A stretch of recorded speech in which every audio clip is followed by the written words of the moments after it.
Okay. Hey, aloha, everybody. Mark J. from beautiful Kauai, Hawaii.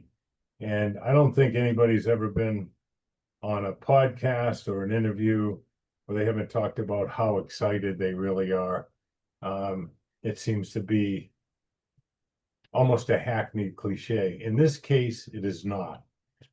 I'm so excited that John is here today. And let me tell you why. Let me give you the evidence.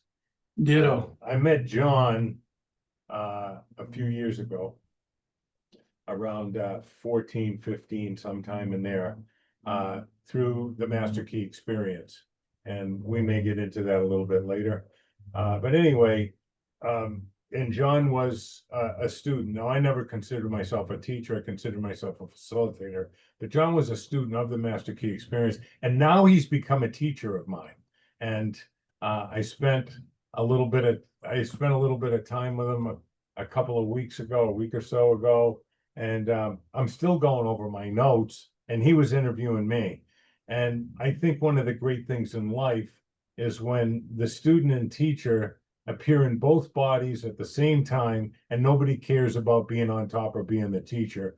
And when you meet someone like that in your life, and they start to become a mentor of yours, well, why wouldn't you be excited? So, John, I want to welcome you to this little thing that we do, which is about metaphysics and helping people start to manifest their own life.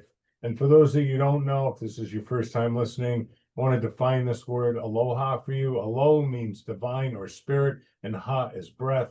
So both John and I, speaking for John, we're wishing you aloha in this, that the spirit of the divine is on you, and it opens your mind, and you pick up a nugget or two, which would be substantial progress in anybody's life. We're all so sure that we're right all the time. Let me tell you a little bit about John. Before I met him, he actually went out to LA and he hooked up with an old group called The Taste of Honey. And shortly after John joined them, they had a #1 hit. You might remember Boogie Oogie Woogie. So here we are, right? Basically your Saturday Night Live disco stuff. And that led him into connections and playing with Donna Summer, the Manhattan Transfer, the incomparable Ramsey Lewis, forget about it, Edgar Winter, Richie Cole. And then he went out on his own, and this is sort of a before and after he developed his own thing and became #1 on very prestigious Billboard for smooth jazz, a #1 hit for a guy that had always been sort of in the background. He stepped into the front row with great humility.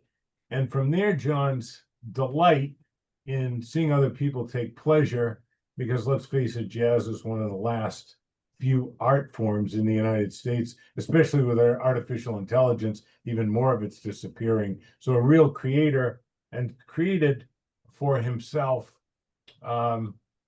a book called A Silent Architect, which was Invisible art. Invisible Architect. I did that wrong the other day too. See, he's still teaching me, which is great. This is